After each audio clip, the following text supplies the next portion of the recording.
So the Elder Scrolls line obviously kicks off with the rule book, the rule box, and the Stormcloaks and the Imperials and the Bleakfall Sparrows set. You're going to get a couple of adventurous sets next that gives you a lot more kind of adventure hero options. And yes, there are different races in that. There's also more expansions for there's a proper faction set for the Imperials and Stormcloak coming.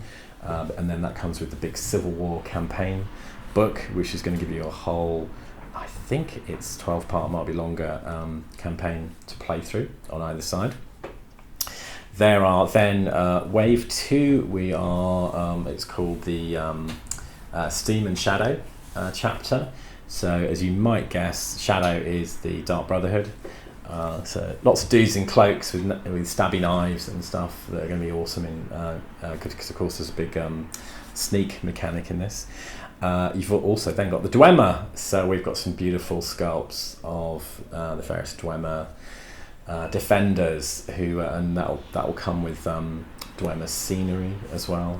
We've got some great looking scenery which I've just seen next door, which is there's a Draugr dungeon wall set. There is a Bleakfall Sparrow archers set, so you know the classic archers. So when you match that with these game mats, we've got is a double-sided mat, which is Draugr ruins, Nord ruins, or the sort of bleak landscape, snowy landscape on the other side.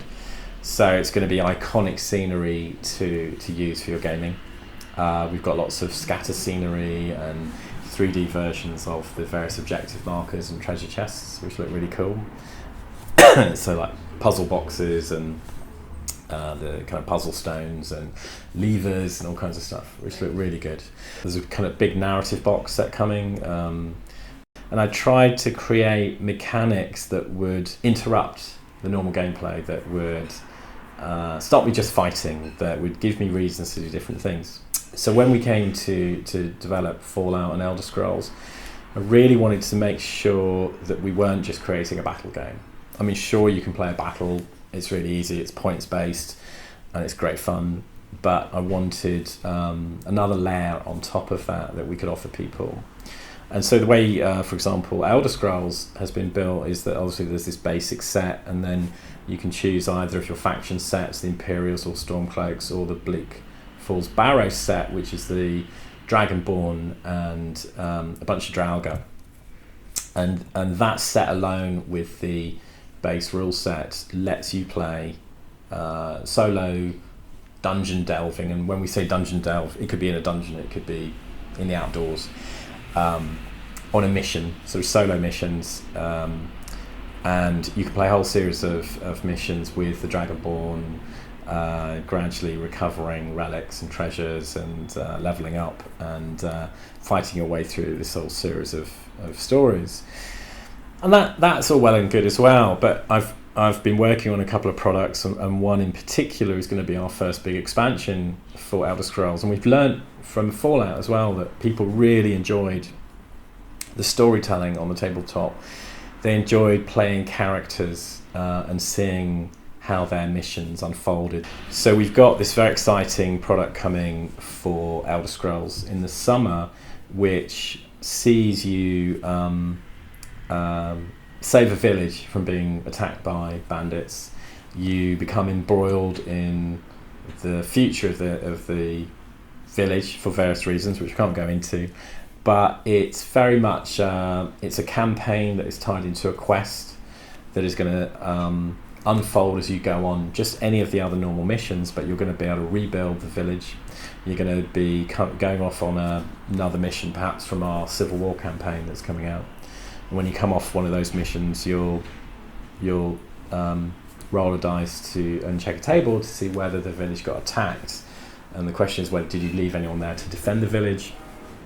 Hope so, because otherwise you're in trouble. You have to play out a small defensive action, maybe around one of the farms or one of the ruins.